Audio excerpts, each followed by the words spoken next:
Naglalakad na naman ako, kasama ko yung aso. Kaya po ngayon, naglalakad ako, kasama ko yung aso. Ipapasyal ko yung aso. Ayan, yung mga building nyo. Magandang morning sa inyong lahat. Yan ang sulok ng mundo. Maraming salamat sa inyong lahat sa panonood ng video ko.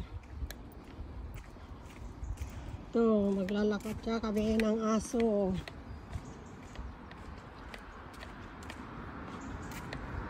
Ikutin namin tong bahay na to. Mga building na to, yun ang mga building. Yan yung aso. Ayan, kumusta na kayo dyan?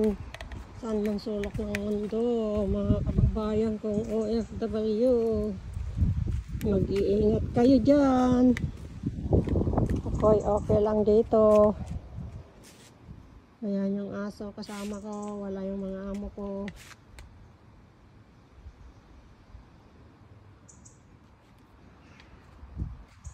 Wala naman ihi.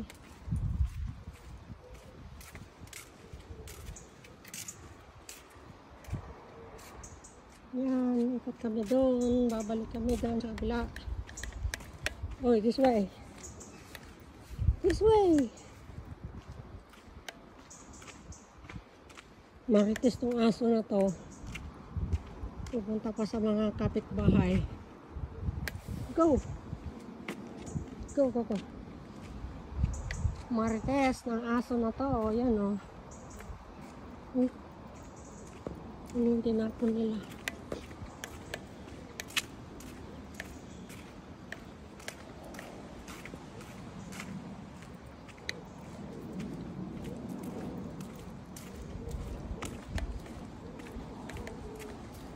Kuryente.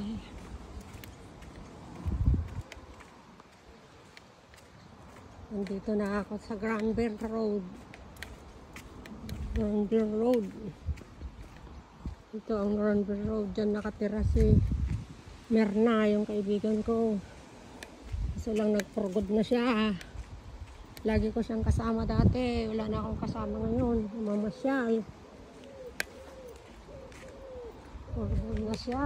Saya-saya na niya doon sa Pilipinas. Kasama na sila ng mister niya. Ako, malapit na rin ako magpurgod. Hintay ko lang yung retirement ko kasi sayang naman kung hindi ko hintayin. 3 years pa akong magkukuskos yung kubeta dito.